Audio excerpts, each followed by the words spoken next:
Hi, I'm Dave Frary. Thanks to model railroading, I've had the privilege to meet a lot of wonderful people. Tops on my list is George Sellios. I've known George since he manufactured his first fine-scale miniatures kit back in May of 1967. I lived near George at the time, and I loved his kits. Eventually, I began photographing his models for his magazine advertising, box art, instruction sheets, and for many product reviews, which appeared in Railroad Model Craftsman. I built, photographed, and reviewed 12 fine-scale miniature kits for the Craftsman during the 1970s. With each kit, I learned a new painting or weathering technique.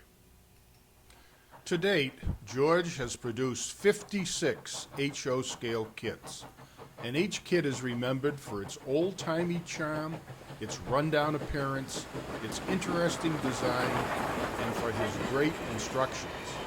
Each run of his kits always sell out, and they're still treasured by builders and collectors alike. Fine-scale miniatures raised the standards for structure kits. We sometimes forget that George was one of the earliest kit manufacturers to offer limited-run kits with custom-made castings, his specially cut random scribe siding, quality stripwood, and illustrated instruction sheet.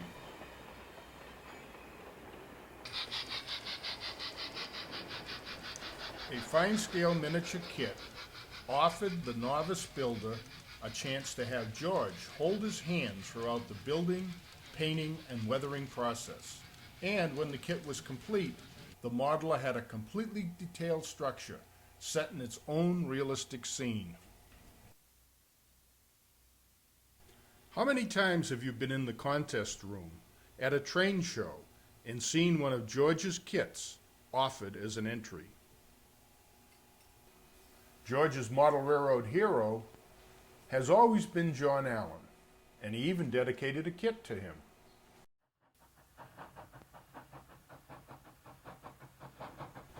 Most visitors are amazed to learn that most structures are based on a real building.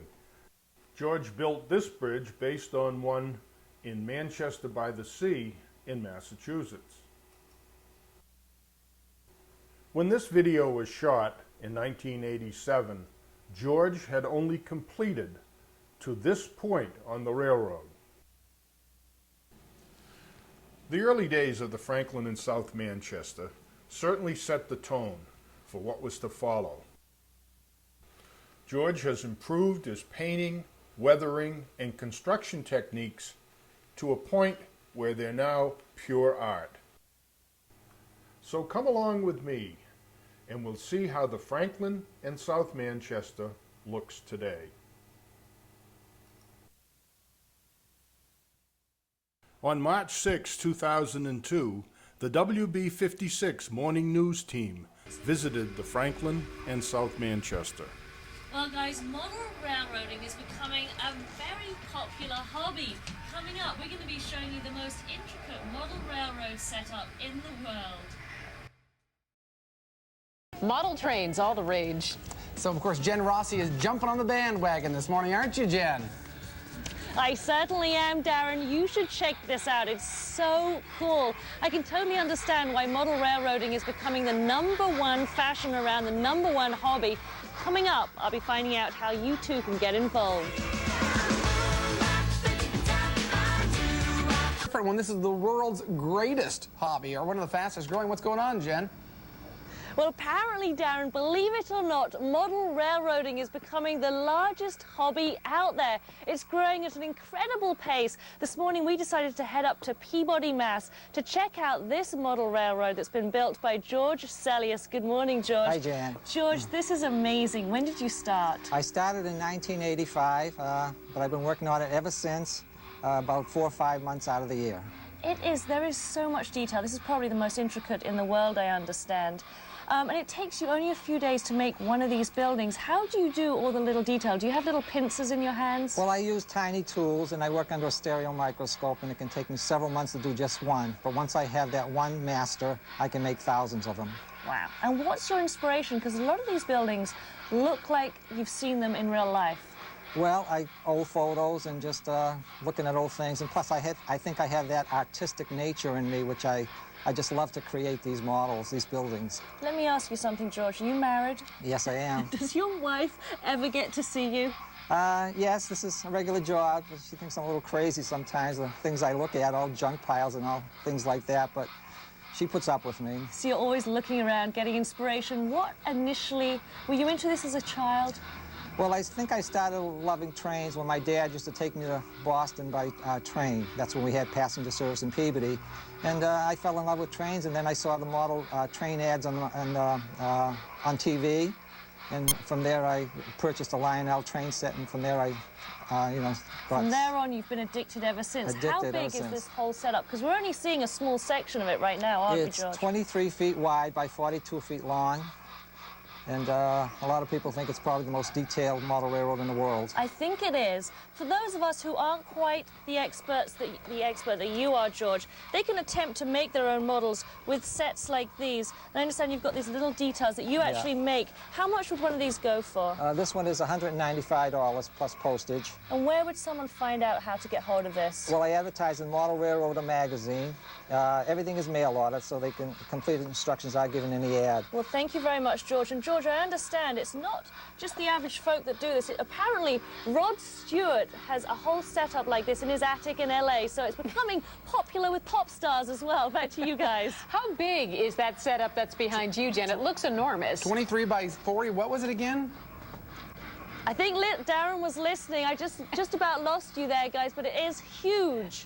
Yeah. It looks like you're in your own little village there, Jen. Very neat stuff. We've often thought Jen's in her own little world, Yeah, and today it actually bears it with out. her own train set. If you want more information, www.greatesthobby.com. Here we are at the Franklin and South Manchester today. Sit back, relax, and pretend that you're attending one of George's famous open houses.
This portion of this videotape is about some of George's painting, weathering, and scenery techniques.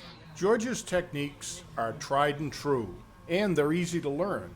So if you want to build a great looking layout without wasting a lot of time experimenting with new or unproven scenery techniques, then follow along and try a few of George's methods. I'm sure you'll build better looking scenery faster than ever before. Let's start with the track. It's all Shin O'Hara Flex Track, code 70 on the main line and code 50 on the sidings. George sprays the track rail brown, then individually paints some of the ties a medium gray. Next, the track is ballasted using real stone ballast. It's a mixed grade and it's provided by a local modeler. The ballast is not available commercially. The ballast is held in place using a white glue diluted with water mixture, about a 4-to-1 ratio. After the glue dries, George floods the area between the rails with a black wash. And the wash is made by using 2 teaspoons of Higgins brand India ink mixed into 16 ounces of 70% rubbing alcohol. On either side of the rail, George dry brushes the ties and ballast with a diluted polyscale rust. Let's talk about the background scenery. As you can see from this picture, George uses many elements: newspaper, styrofoam, and even sticks to hold up the background scenery. These rare cross-section views show how the mountains were constructed. You'll note that George completely finishes an area before he moves on to work on another. The rocks on the newer portions of the layout are urethane castings available from Scenic Express. These are held in place using drywall screws. The urethane rocks are screwed directly to the scenery supports, and the areas between the rocks are stuffed with balls of wet newspaper. Plaster cloth or rigid wrap is applied over the newspaper. When dry, the plaster cloth is coated with plaster or drywall mud to build the contours.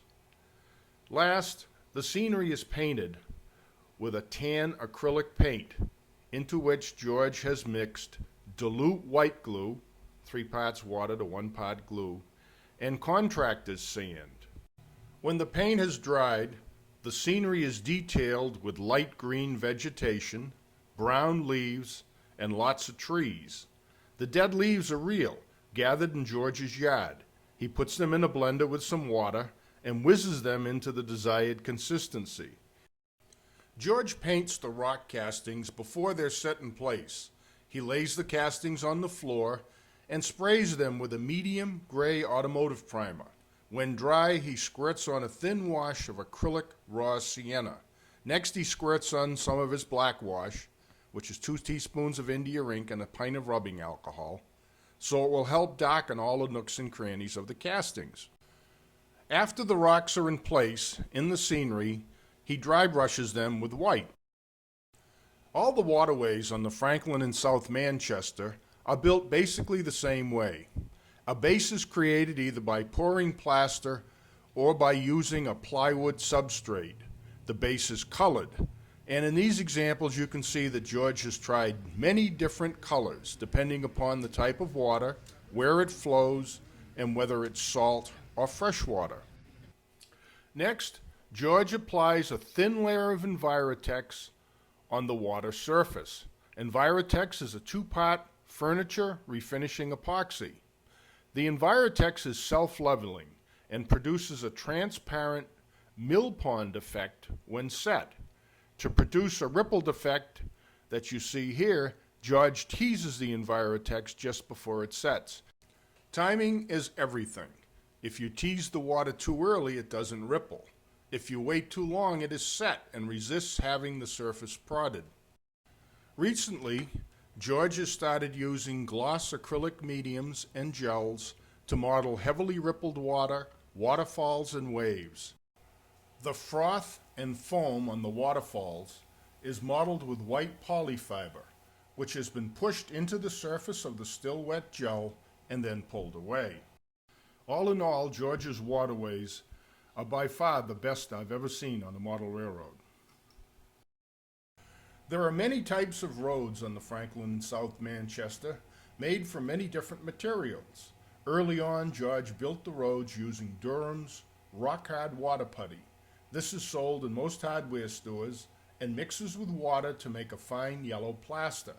George would embed small pieces of Holgate Reynolds brick and stone siding into the streets. Then he would trowel water putty around these pieces to model a street which looked like some of the surface was worn away. Nowadays, George uses drywall mud for the streets. These are colored with aged concrete. For the sidewalks, George uses strips of basswood on either side of the road. To get the cement effect, George dips his brush in polyester aged concrete and then in Durham's rock-hard water putty, and he stipples it onto the sidewalk surface. The cracks and breaks in the road surface are scribed in place. For the dirt roads, George uses the clay material he gathers at the local Little League field. It's the stuff used to dress the baseball diamonds and pitcher's mounds. This material is sifted into white glue, which has been brushed onto the road surface. When dry, it's colored with George's blackwash and then dry powders. Everywhere on the Franklin and South Manchester, George makes clever use of scene dividers. Here he uses the bridge to separate the rural city scene from the wilderness area. I'd say that the Franklin and South Manchester is best known for its thematic buildings and for the details. Details are everywhere. You simply couldn't count the number of pigeons, barrels, boxes, people, vehicles, boats, and cast metal junk that's strewn around the layout. Just the painting of these details alone would be a life's work for most of us. Well, I guess I could include signs as part of the scenery. They're so prevalent on George's layout. After all, they're the first things you see when you look at the layout. Much has been written about how to put signs on buildings, and most of the techniques are based upon George's first demonstration in Alan Keller's Great Model Railroads videotape. The technique is simplicity itself. The printed signs are cut from a book or magazine. They're lightly weathered with washes and chalks, and when they're dry, the backs of the signs are sanded thin and then coated with white glue and pressed into the sides of the buildings. George runs his fingernails between the boards and clapboards to get the sign to nestle into the siding. The excess glue is washed away and the sign is allowed to dry overnight. The next day, the weathering process is completed with the addition of more washes and chalks. George also makes good use of three-dimensional signs, which he gathers at craft stores and knick-knack shops. Check out the tuna fish on the side of this building. My favorite signage is on this building, which is in the rear of George's layout.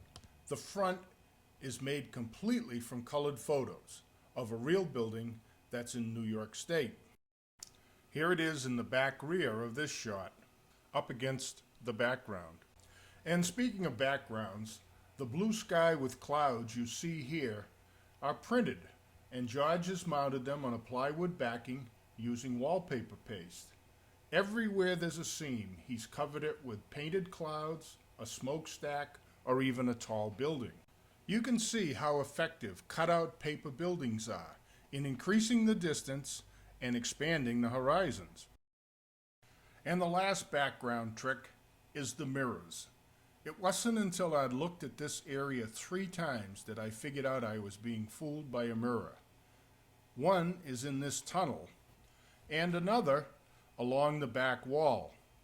The mirror on the back wall is quite large, and it makes the layout look like it goes on forever. Many folks have asked about the rest of George's scenery techniques. How does he make the grass, the trees, and the low bushes? When I asked him that question for this videotape, he listed to me all the techniques he uses, and they all have been published in the Model Railroad Press. He does use a lot of super trees, AccuRail Easy Seam black polyfiber covered with coarse turf, sill floor, sagebrush, and all the lighter colors of scenic foam. The pine trees are from High Pines Limited, Scenic Express, and some are homemade. The deciduous trees are made from Woodland Scenics kits, and some are homemade by gluing super tree branches onto pieces of sagebrush. So that's about it. If you'd like to visit the Franklin in South Manchester and see one of the wonders of the model railroad world, you have to call ahead and make reservations. George opens his doors to visitors one Saturday per month most of the year. It's worth the trip. I've seen the layout 100 times, and for me, each time I visit it is like going to see the pyramids. I'm Dave Frary. See you next time with the Trackside Modeler.